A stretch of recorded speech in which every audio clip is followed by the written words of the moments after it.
Hey all, welcome to another edition of the Digital Download, which is the longest running weekly business talk show on LinkedIn Live, now globally syndicated on the IBGN Internet Radio Network.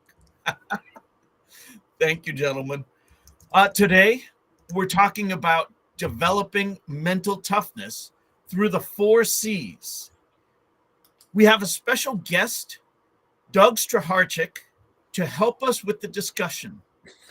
CEO and author, his career spans over 80 different countries, and Doug stands at the forefront of mental toughness and resilience research. But before we bring Doug on, let's go around and introduce everyone. While we're doing that, why don't you in the audience reach out to a friend, ping them, and have them join us. We strive to make the digital download an interactive experience. Audience participation is highly encouraged. So with that, introductions. Alex, would you kick us off, please? Hello, everyone. My name's Alex Abbott. I'm the founder of Sapiro. I'm also known as the bearded sales guy. And you find me on pretty much any social media. Woo! And Excellent. One more thing, Rob. I am a proud partner of DLA Ignite. There we go. Thank you for that, Alex. Good morning, Adam. Good morning, Rob. I'm Adam Gray. I'm co-founder of DLA Ignite. And I must say, Alex, that there was a little bit of disconnect between your video and audio. So you did look like a poorly dubbed martial arts movie from the 1970s, which I thought was quite entertaining. And I'm proud that you're a proud partner of ours. Yes. Can you replay the Bruce Lee clip? Was it a famous Bruce Lee clip? You want to fight? Fight No. me. This makes for great radio, guys. It does rather, doesn't it? Thank you, Adam. It's Tim. just tea in here, I promise. Hello, everybody. My name's Tim Hughes. I'm the CEO and co-founder of DLA Ignite. Thank you, everybody, for tuning in. I'm famous for writing the book "Social Selling Techniques for Influence Buyers and Changemakers." I've also read Doug's book, Developing Mental Toughness. Awesome. Developing Mental Toughness: Strategies to Improve Performance, Resilience, and Well-Being in Individuals and Organizations. Available from where you get your books from. Awesome. Thank you for that, Tim. And myself, I am Rob Durant. I am founder of Flywheel Results. I, too, am a proud DLA Ignite partner, and I'm not famous for writing any books. Yet. All right. So, as I said, this week on the Digital Download, we'll speak with Doug Straharczyk.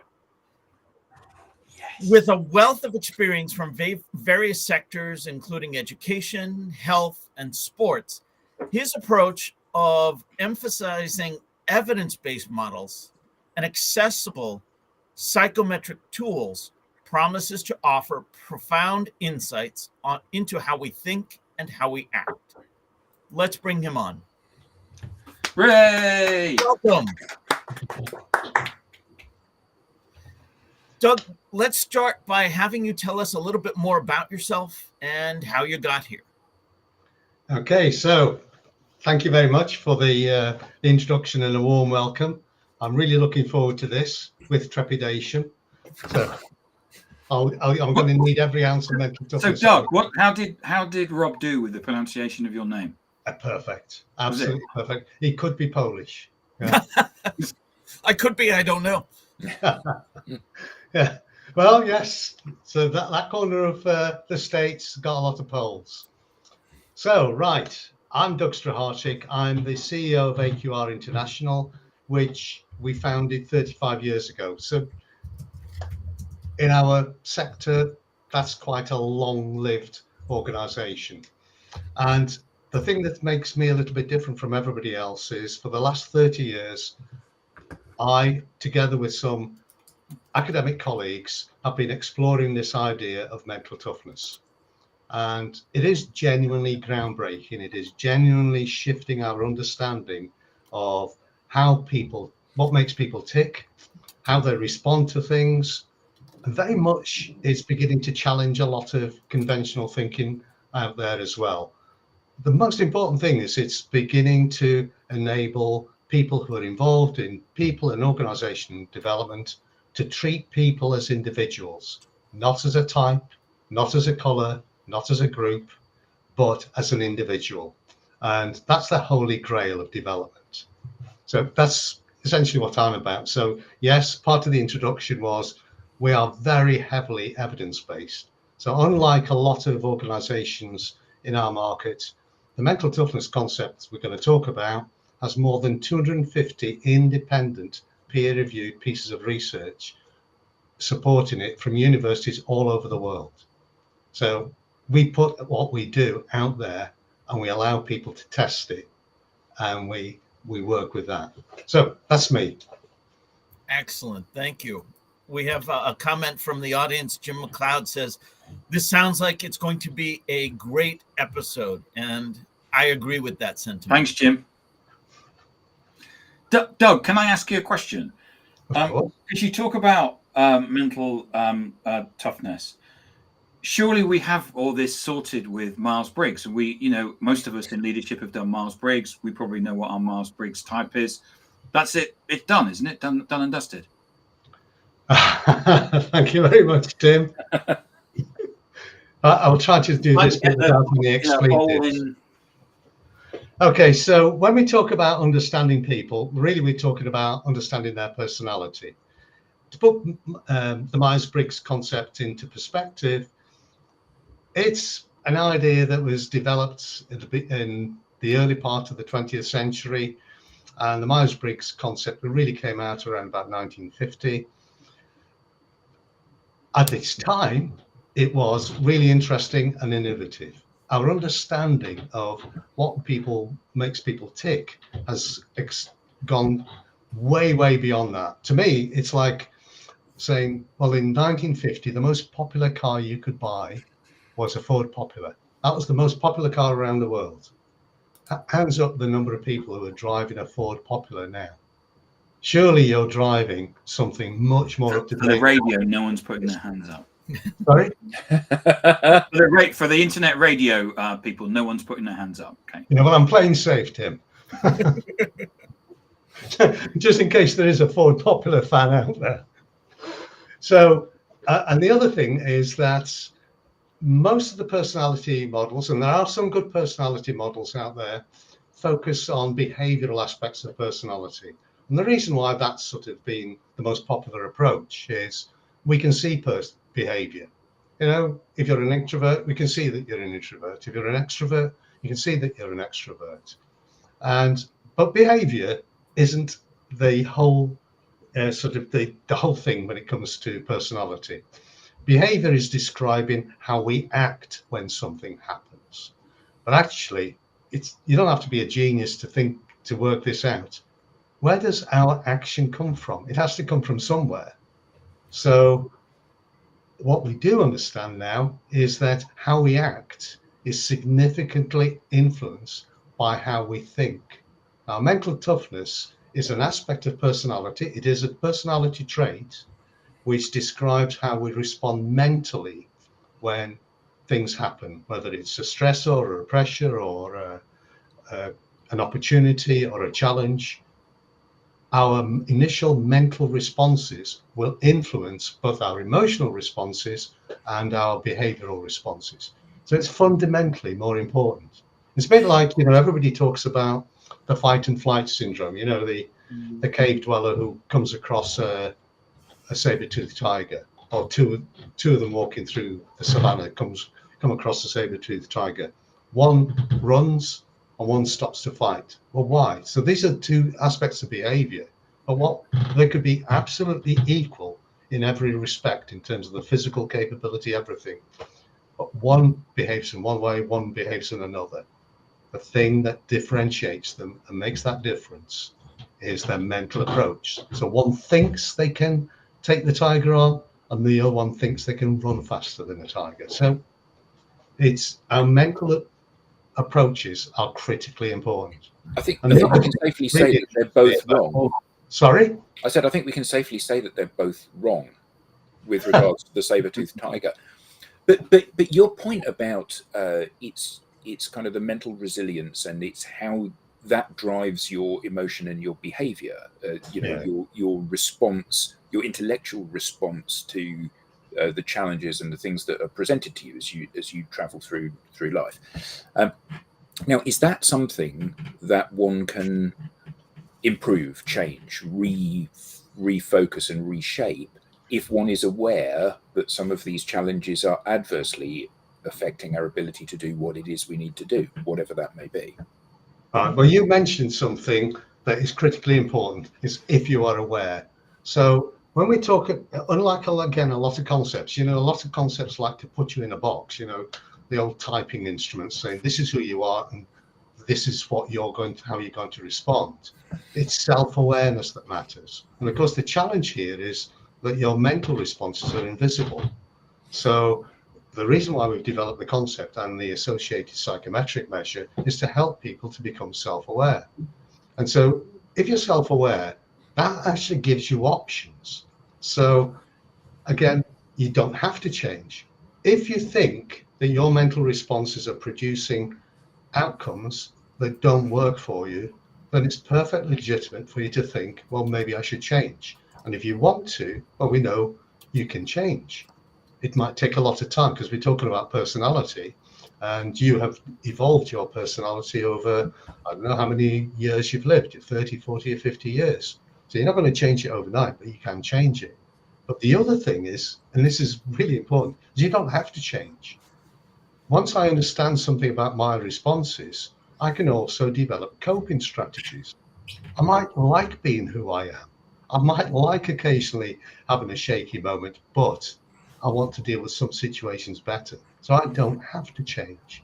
And that's the thing, there's too much black and white thinking in people development. If you're not this type of person, you should be that sort of person. And so a lot of people misinterpret mental toughness as you've got to be more mentally tough and everybody should be more mentally tough. Well, it's an advantage for some, but you don't have to be more mentally tough. And there are actual advantages to being more mentally sensitive, which is the other end of the spectrum. So that's kind of a slightly oblique answer to your question, but self-awareness is the key. Is the key, yeah. We have a comment from Brett Snodgrass coming through from X. I think this is our first comment from X. I think it's the first comment in 3 years from X, isn't it? That's what I'm saying. Yeah. He says an analogy might be good moral character, which Aristotle describes as intrinsic. Absolutely. Perfect. Yeah. Yes. You're a fellow disciple. We often talk about this concept being the oldest new idea you'll ever come across, because the first written reference to a concept that is almost identical was by Plato. And Plato described fortitude as one of the 4 virtues. And when you look at what Plato describes as fortitude, it is almost identical to what we call mental toughness now. We just updated the name. And in fact, we didn't update the name. The name was given to the concept by an American, funnily enough. An interesting thing that you said, so for the viewers and listeners that we have, perhaps obviously, we were all kind of together before we started to broadcast. And you were talking about imposter syndrome. You can address that title a little bit later. But one of the things you said was that I think 70% of people have had that response to situations on occasion. So actually, it's not an issue. It's just part of being human. And I think that one of the things that the modern world has given us is it has given us a series of labels that apply to things that are basic human behavior. And I liken this to clearly, and there are degrees of this. There's people that are genuinely anxious in social situations, but there are people that are anxious in a social situation such as, I've gone to a networking event with 100 people and I don't know any of them and I'm a bit nervous. Well, that doesn't mean that you're socially anxious. That means that you're self-aware and human, because that's how you should be in that environment. And what other instances of that do you come up against, where people are having a natural response and they see this as some hideous failing or weakness in themselves because they're not framing it as a normal reaction to that situation? Well, that's a really good example. So we can talk about imposter syndrome later. The example that I find most interesting, so it's answering your question in a slightly different way, is when people talk about burnout. But the most popular description of burnout is you've worked too hard. You've just kept going at something, and because you've run out of every kind of energy you got, you've toppled over and you didn't see it coming. That's burnout. That's a description of one type of burnout. And what you get to see, and I really made my blood boil this morning. I saw on LinkedIn somebody quite well known posting something about the 5 tips to cure burnout. It was nonsense. It was utter rubbish. Within the mental toughness framework and within the mental toughness concept, there's a scale which is called life control. It's where your sense of self-worth sits. It's what Henry Ford meant when he was talking about, if you think you can, you can. If you think you can't, you're probably right. So some of us, when we're given something to do, will just go out and do it. And we just believe we can do it, and we just set off straight away without thinking too much about it. We go for it. So if that sort of person doesn't realize that maybe what they're trying to do is slightly beyond them, they will burn out because they've overworked. The other end of the scale, you've got people who are hesitant, who can be, your phrase, anxious. They can be nervous. And you could say to them, look, I've got a job for you next week, and I want you to have a go. And that person between now and next Monday will worry. And what they're doing is they're using up their emotional and mental energy. And they get to Monday to start work. They don't get very far. They only do a few simple things and they topple over. They're not toppling over because they've worked too hard. They're toppling over because they've used up their energy in a different way. And it's no point saying to them the same thing that you would say to, person A, who's toppled over because he works too hard. Typically, what you say to that person is, go and take a break. Go and take a couple of weeks on a nice beach. Don't think about work. Recharge your batteries. If you say to the anxious, nervous individual, go and sit on a beach for 2 weeks, what do you think that person's going to do on that beach? They're going to chill out. Exactly the same thing that they did before they started the new task. And conversely, if you say that person actually needs support, that person might need a buddy, might need somebody that talks to them every now and again, somebody that helps them to find their path through their work. If you offer that support to the gung-ho type, what do you think that person's going to do?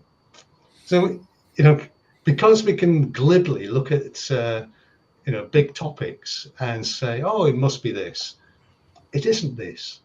You've got to dig deep and you've got to say, why did this person, this is what I meant about individualization earlier, why did this person respond to a situation? If we can understand why that person responds, we can do something that suits that person, not everybody. And the consequence of that is you could introduce interventions and development activity that harm. And there is now evidence for that, because in March 2023, researchers at Oxford University did something called a meta-study. They looked at 143 well-being and resilience programs in British organisations. And if it's a live audience, I'd be saying, and what proportion do you think of those programs worked? Not one worked. Okay? Now, they're not saying that those programs can't work. What they also found was that some of those programs did more harm than good. So, I've just illustrated that. If you misdiagnose why somebody's burnt out, you can actually introduce the wrong intervention and make things worse. So if you want to make a difference, clearly what you don't want is a well-intentioned but potentially damaging intervention.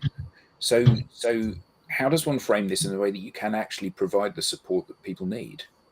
Well, I mean, what we say and what the Oxford study said is what's needed is personalization, because what they found in that work and what we find is people do provide individualized solutions. So if you worked for me and you were getting a bit flaky, I might say to you, I can see you're having a bit of a tough time. I'm going to ask you to go and see a coach. I'll hire a coach for you. Or there's a program over here that helps people who are struggling a bit. I'm going to enroll you on that program. That's a nice thing to do. But if I haven't sat down and worked out with you exactly what's going on, I might be sending you on the wrong program.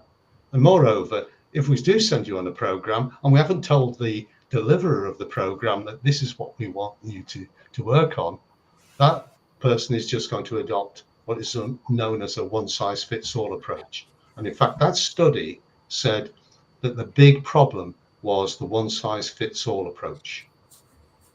And what we're trying to do is say, actually, people are individuals.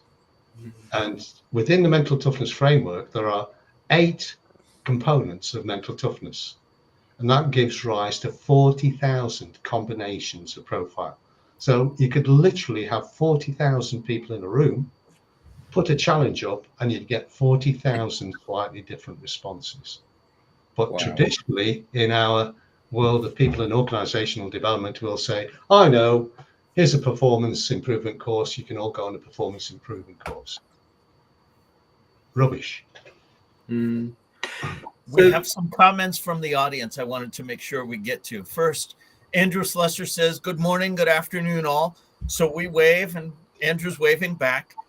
But he does go on to say, taking someone out of their natural environment, there shall always be a moment of anxiety. It's how it manifests from there is how we deal in that situation. And then one other comment. Tim, would you read this one, please? Yes, this is a lovely comment. There are moments when we find ourselves lost in a sea of emotions. I'm sorry, Tim. Who made this comment? Rakina. Okay. There are moments when we find ourselves lost in a sea of emotions, uncertain of what we're feeling or how to cope. Today I'm grappling with a sudden, unexplained low mood. Having exited an abusive relationship in November 2021, I've observed a shift in myself. The impact of that environment cost me some of my positive qualities, confidence, the drive to win, an innate motivation to keep moving. I find myself at times feeling unproductive and drained. The question arises, is it possible for me to rediscover the energy and vibrancy I once possessed? What a lovely Hell thought. yes. Yeah. The answer is going to be yes from all of us, I think. Yeah. And again, I would say I can recognize some of those elements that you've just described because they figure in the mental toughness framework. And so again, if we understood exactly which bit of your mental approach has been, I'll use inverted commas, damaged by your experience, then once we know what it is, we can repair it, or we can start putting in processes to do something about it. But if we're going to just blindly say, oh, here is another damaged person, here's a solution that worked for the last one, that's just a matter of luck if it works or not. Doug, there's a really important bit there. So you're saying there could be a whole range of different things that was the specific cause that can be fixed. And are the answers in the book that you've written, or are they? No, the answers will be in the book, and it's, although it's fairly current, it's 2021. We already know more than we have in the book. So I'll give you an example. One of the components of mental toughness is risk orientation. One is one's anxiety control, and that isn't about the extent to which you control your anxieties, your emotions. What we do know is that some of us, we've learned over our lives to be able to manage our emotional responses. It means we feel emotions, like anybody else. But instead of allowing our emotions to run us, we are able to channel our emotions to a productive end, sometimes use it. You know, in sport, you often see people saying, right, I'm going to channel my anger to work even harder, to be more aggressive and whatever. But others will often allow, the more mentally sensitive will allow their emotions to dictate their responses.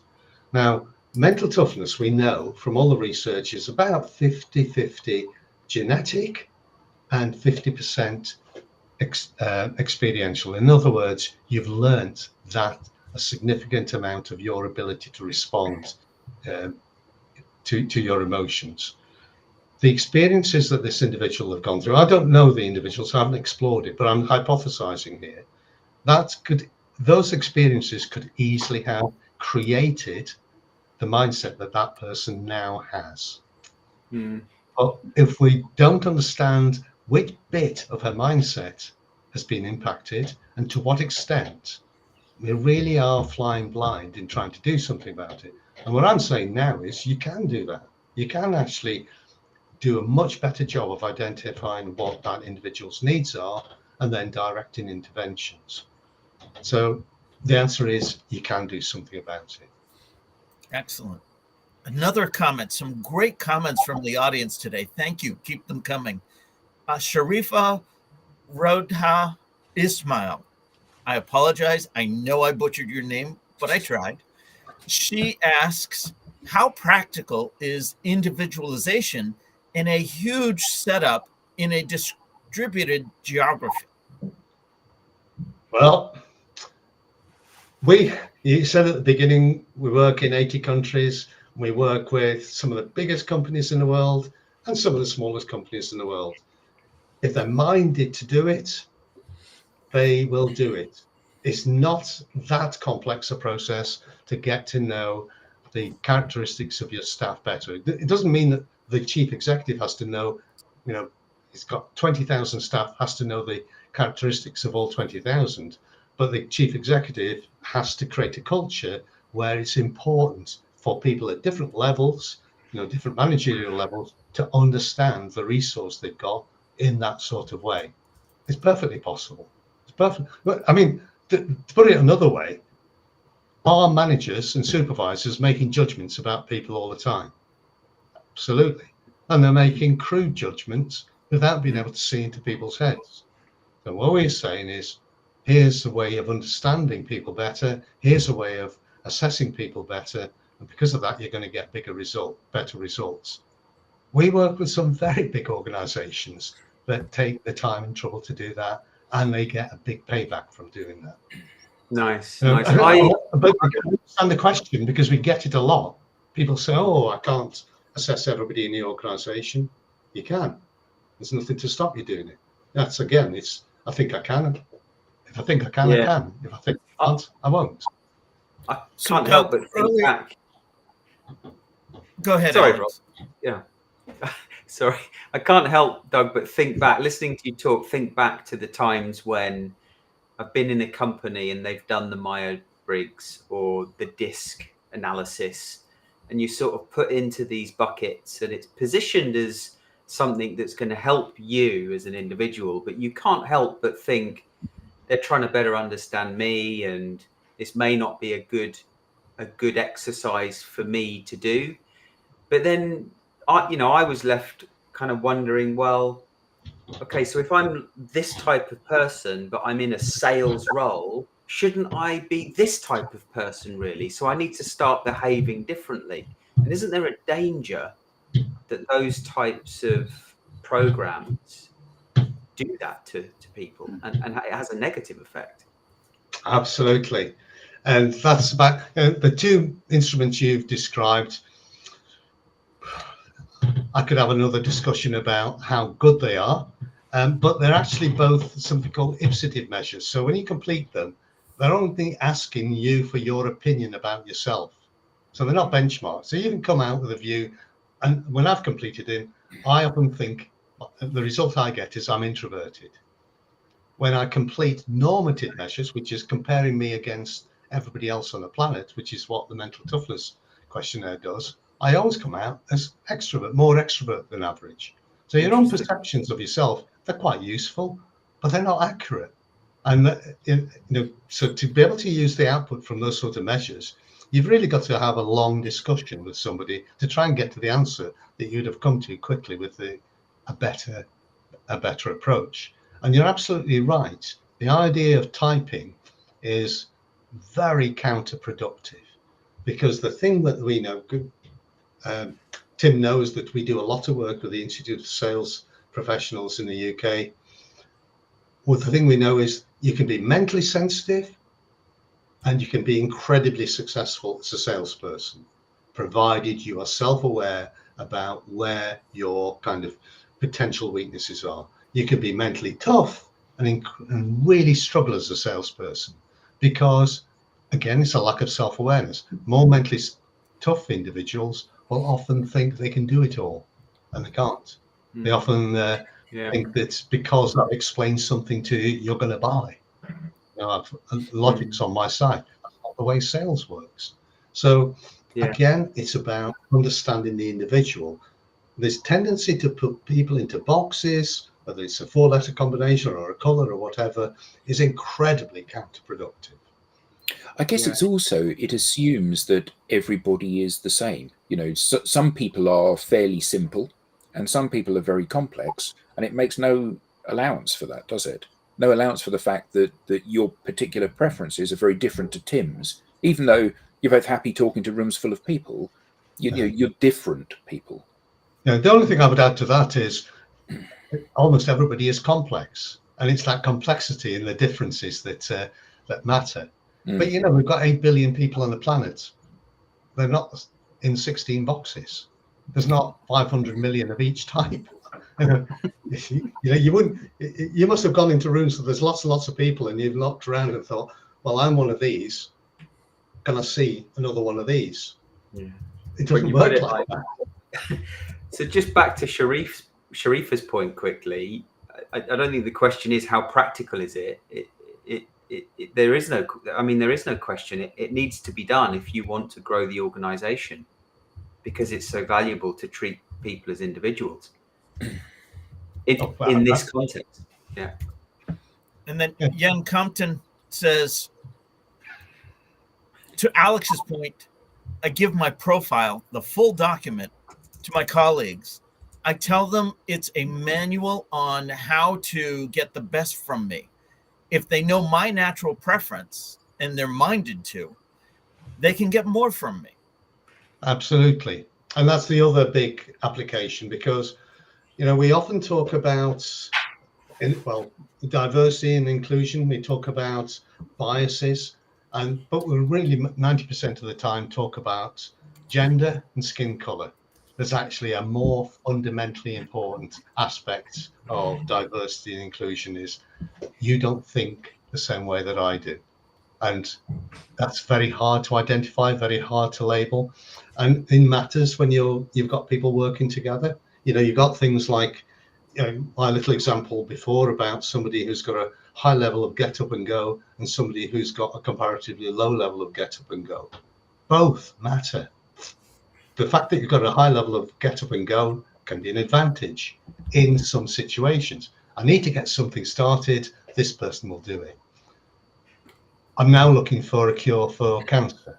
I don't want that person to rush out the door and come back in 2 days later with what he thinks is the answer. I want somebody to be more thoughtful, more slow, to question themselves, to doubt themselves a little bit, so that they go out and approach that properly. The reality is we need both almost all of the time. But the problem is, because we recognize that somebody isn't responding to things in the same way as me, doesn't think like me, we will typically reject each other instead of collaborating with each other. And it works both ways. The get up and go guy thinks, what a wuss, this person. He's not keeping up with me. And the wuss is thinking, oh, he's obnoxious. He's out the door already. He's not waiting for me. And it's that understanding. It's not just self-awareness. As that quote said, it's also understanding other people. and understanding each other to try and optimize the way we work. I don't want you to be my best friend, but I want to spend the next 8 hours doing something productive, valuable. Somebody spoke about intrinsic motivation before.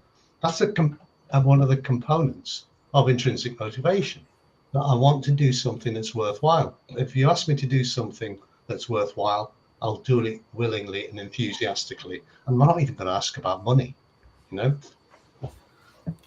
So, Doug, getting back to even just the title of this show, this episode, what is meant by the 4 C's model of mental toughness?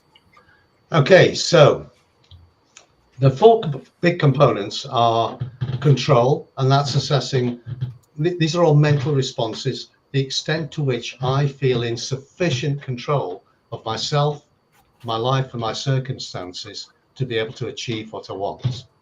That's not a new idea, that's a long established idea. Yeah. And I'm just holding the book up with a diagram in, so for those that are great for radio, right? And we've known for a long time that the more that you feel in control, the less stress you get. The less you feel in control, the more stressed you get. So that's kind of an issue in that sort of area. The second C is commitment.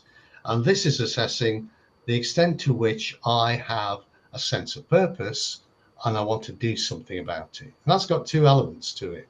One is having that sense of purpose. That's about being able to visualize what you need to do and think about it being worthwhile. This notion of having a worthwhile goal is really important. Some of us can do it, and surprisingly, an equivalent number of people can't think in that sort of way. And you'd think that if you had a sense of purpose, you'd go out and do it. That's not the case. What we tend to find is that at least a proportion of people who know what they should be doing then don't go out to do it because they can't be bothered to make the effort. And you see that in workplace, you see that in education, you see that everywhere. So those 2 components, control and commitment, broadly describe resilience. So resilience is a quality that enables you to recover from an adverse situation. And you can recover from an adverse situation because you feel in sufficient control to be able to do something about it, and you still remain committed to doing something about it. Now, an American researcher called Cabasa was doing some work in California with chief executives, I believe, in IT companies. And she had this belief that the higher up the organization you went, the more resilient you were. And she found that, but she also found something else. Not only were they more resilient, in other words, they could deal with adversity and things that had happened in the past. These are people who deliberately put themselves into situations where there was a risk of adversity. So she called that challenge. These people were now optimistic, they were positive. These are people who said, well, I know I can deal with what's gone wrong in the past. I don't know what's coming up in the future, but I'm going to go for it because I think opportunity lies there. Now, some people, not everyone thinks like that. Some people will say, oh my God, I don't know what's out there in the future. I'm going to hold back. It might be not good news. It might be threatening. So again, there's a spectrum of people. And what we found was that the 4th C was challenge, and that consists of 2 elements. One is risk orientation, and that's the extent to which I'm prepared to try new things, new ideas, push myself into the unknown. And we had a question about that earlier. And the other component is learning orientation. And for me, that's the beating heart of the whole concept. Because what we found is, as we go through life, things happen to us and around us. Some of us are really good at looking at what's happened to us and around us and learning from that. And the driver for us is we want to get it right next time. We want to be better. An equivalent number of people are not good at this. Basically, when something happens and it's unpleasant, they would rather sweep it under the carpet. And the consequence of that is next time it happens, you repeat your mistake and you go through the whole mill again. And then the final component, the final C, is confidence. And that's about your self-belief in your abilities, self-belief in your abilities to deal with whatever life and work throws at you. So again, that's a mental thing, because it's not about the level of abilities. You can actually be one of the most able people on the planet, but you can still doubt yourself. And we see this in the world of education with kids. You know, they're really knowledgeable. They've soaked up everything that the teacher has thrown at them. Put them into an exam and say, here's a question, you know the answer to that. And they go, I don't know that I do. And they don't put it down. You see that in business, you see in the workplace. People who are perfectly competent will hold themselves back because they think, well, do I really know enough? Doesn't so-and-so know more than me? And then the final little bit is something that you've all referred to in the past, is interpersonal confidence. And that's about having the mentality to feel you can engage with people around you. So some of us can do it. So we walked into a room of 100 strangers. Some of us will walk freely up to somebody, say, hi, how are you doing? Why are you here? This is me. And you're suddenly into an engagement. Others will walk around the edge of a room and wait for somebody to approach them. And if nobody ever does, they don't have any engagement. So those are the elements of mental toughness. And you can see that there are 8 different big components to it. The 4 C's are kind of very big components. Above that is this understanding that mental toughness is a combination of resilience and positivity and optimism. So resilience is backward looking. Can I deal with what's happened in the past? And one of those questions kind of touched upon that. And positivity is, can I deal with what's coming up in the future, even though I don't know what it is yet? So that's about positivity, optimism, and hope. Those 2 together enable us to thrive. Now, resilience allows us to survive, but we can get worn out just trying to survive. Bringing the 2 together enables us to thrive. So that's a rather long response to a very short question. Love it. That was great, Doug. Yeah. So, how do the 4 C's vary in different cultures or industries or settings or domains? Yeah, we do a lot of work. I mean, there's me, I'm a practitioner. People often think I'm an academic because I kind of can talk about the academic aspects of it, but I actually work with a lot of very clever academics, and there are now 2 professors who've become professors because of the work with mental toughness. And so we constantly supply them with information, with data to examine these things. So one of the most important ones is, one of the most important questions we get asked is that there a difference between males and females? And generally the answer is males and females in terms of the mental toughness are virtually identical. Statistically, they're identical. And that's quite an important message. I mean, we've got a male-dominated panel here, but if there's no difference in the mental toughness between males and females, there are no grounds for discriminating between males and females. There's no grounds for believing females are more tender in some way than males, which is used to be a widely held belief. And so the idea that you prevent a female from doing something for any of these reasons just doesn't hold water. Males and females are virtually identical. In terms of culture, you said at the beginning, we work in 80 countries. Virtually every country we go to, we go and do what's called an equivalency study. We check to see whether the questionnaire and the concept still holds water in that culture. The answer is, wherever you go, the overall level of mental toughness is virtually identical. But when I talk about those 8 factors, there are differences in patterns of those 8 factors. And what this is telling us is that wherever you go, people generally have worked out how to survive and to a degree thrive in their own way. But there are cultural implications that have meant that they will do it in different ways. So I'll give you a little example. In the West, in Western, well, actually globally, the average score on a 1 to 10 scale for, say, commitment, the commitment element, is 5.5. It's actually the average score for all of the scales.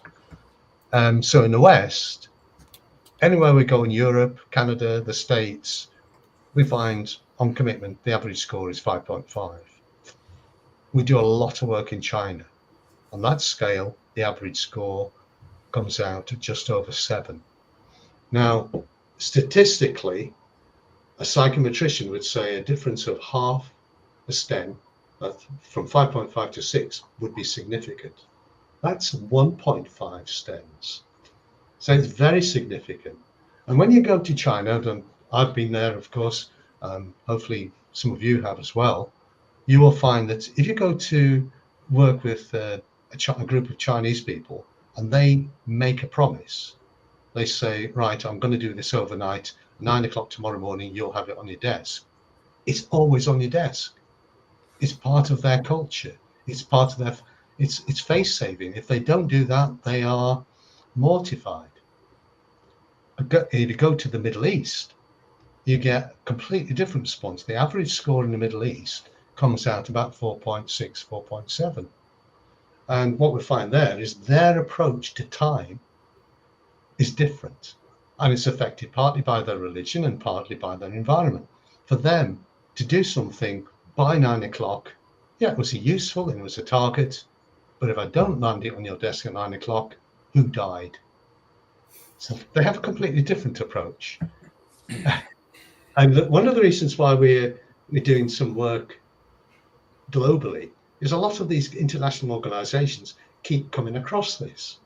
You get a branch in China dealing with a branch in, say, the United Arab Emirates, and they're tearing their hair out because they don't keep their promises to each other, or one's keeping a promise and the other one isn't, that sort of thing. So there are those kind of differences emerging, and that's part of what we want to do. We want to learn more and more about it. We want to take our understanding of people and how to get people to be the best version of themselves that they can be. We want to get it to a level where we really understand it, way past sort of the superficial Myers-Briggs type understanding. We want to Doug, get. you're using those numbers, those measures. What can you just tell me? I may have missed it. What are those measures again? What do they represent? Right. So one of the important byproducts of all the work we did was we were able to develop a questionnaire, and that was fundamentally important because we can describe the concept, but if I sat and looked at you, Alex, how do I know how strong you were on each of these 8 factors? So one of the challenges the academics responded to is to develop a questionnaire that would give us a better insight. Psychometric measures are very valuable, but they're not perfect things. They give you a better picture of individuals, not a perfect picture, but it's a big advance from what we got. So now we have a psychometric measure, which is called the MTQ Plus, which is, in terms of its quality, it's up there. It's one of the Rolls Royce of measures. It is a very high quality measure, but it gives us this capability to assess people on each of the 8 components. And as I said before, it's normative. And so what we're able to do is to get Alex to complete the questionnaire and compare your results to the average person on the planet, because that's what we really want to know. Is Alex more or less mentally tough than the average person, and to what extent? Because once we've kind of benchmarked in that way, we can get a better grasp of who Alex is and how to work with him. And do you find a difference between how they answer the questionnaire versus how they actually behave in situations? Right. Okay. So there is a technical answer to that. The statisticians will identify things like reliability and validity. So they will go out and test the questionnaire, and the reliability and validity of the mental toughness questionnaire is very high.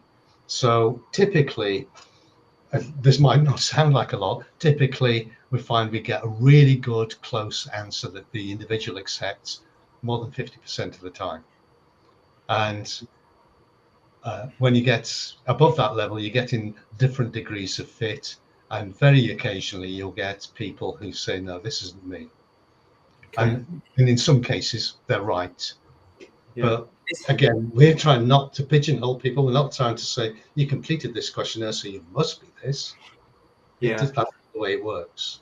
Yeah. And for anyone that might be curious that's listening, is this questionnaire publicly available? Can anyone go and test? Anyone can do it. I mean, there is a cost to it, obviously, It's not a big Right. cost compared to all the other high quality measures. If they go to our website, it's aqr.co.uk, they'll learn about it. So we get lots and lots of coaches, for instance, using it in their work. We get training and development organisations using it in their work, and we get, as we said before, some pretty big organisations realising that if they understand their people better, they can get a better response, and not only that, they can develop better well-being.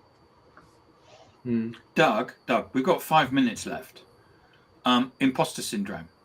Right. Can we talk about it? We can, yes. Because we've done just about everything else. We've done burnout. We've done. Let's do imposter syndrome. Right. So in 5 minutes. I could just do a little bit of scene setting. In December, The Economist journal, which is a very highly respected journal, did an article about the medicalization of normal everyday events. And what they were actually looking at was, in the UK, it's got the second highest proportion of people who are identified as having mental health issues. Only Sweden is a higher level. And when they looked at it more closely, they found that these people didn't have mental health issues. So what was happening is that there were people who would have a lousy week, go to the doctor would say, oh, you've got mental health problems. And they were then identified as somebody having mental health issues. Well, before we got overexcited about mental health, we would just treat that as you've had a lousy week. The big issue from the Economist's perspective is that all of this was diverting resources from people who genuinely had mental health issues. So that's the thing. But what they're pointing to is this notion of medicalizing things. So the research on imposter syndrome isn't research on imposter syndrome. It's on something called the imposter phenomenon. A research paper never mentions syndrome. Somebody else has turned it into a syndrome. Well, the imposter phenomenon is saying originally it was on females, and the study was to suggest that perhaps females saw themselves as imposters more than males. And subsequently, we found that's not the case. It's equal. And feeling that you're an imposter is simply, I've done something. Was that really down to me? You know, am I really kidding myself? Have I really kidded everybody else? And if you think about it in that way, it's a normal response, right? So the research showed that 70% of the population experience the imposter phenomenon. So somebody has turned it into an imposter syndrome, and now you've got coaches running around saying, I can sort out your imposter syndrome. In the mental toughness context, imposter syndrome can be explained phenomenon can be explained by one of the factors is the confidence in abilities that I spoke about. So if you've got a low level of confidence in your abilities, but you have abilities, then you may well have deployed those abilities, done a great job, but you still go away thinking that wasn't me. Right? That's not, critically medical thing. That is just you. And when I spoke about learning orientation, it's perfectly normal. It's actually desirable for people to say, right, I've done that. I just need to think, was that really me? And to what extent did other people play a part? These are normal responses. These are not me going crazy in some way. Moreover, if I didn't experience aspects of the imposter phenomenon, there's a risk I think it was all down to me. That's arrogance. So what we're getting, I don't know whether I'm allowed to use this phrase, we're getting a lot of bullshit in people. You've used it, Doug. You've used it. Whether it's this tendency to medicalize things just to make them dramatic in some way, so I can come along and cure you.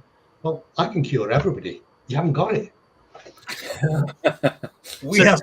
Dan Rockwell says great stuff. And no laying on the hands, which is now politically incorrect, of course. Yeah, Dan Rockwell says great stuff to what you were saying, Doug. And Andrew Slesser says it must have been an imposter that turned it into a syndrome. Yes, absolutely. Oh, very good. Very good. Rob. Doug, this has been great. How can people learn more about you?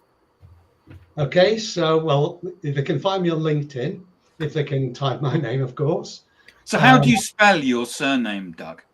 Well, it's there. It's Doug Straharczyk, STRYCHARCZYK. Or they can email me. That's it. It's very simple. doug@aqr.co.uk. And then, of course, as Tim's demonstrating, there is a book, Developing Mental Toughness. That's published by Kogan Page. That's available in every good bookshop. And that's got contact details in the book. The book is definitely worth buying. That's in third edition, by the way. That is genuinely a global bestseller. Excellent. Nice. Before we wrap up, though, there's loads of different assessments on your website. Which one is it that we've been talking about today? The mental toughness The score? MTQ Plus. MTQ Plus. Yeah, Lovely. we can talk about some of the others at another time, because at least one of the others is also leading edge. Excellent. Great. I also wanted to thank everyone in the audience for being an active part of today's show. Quick announcement. We now have a newsletter.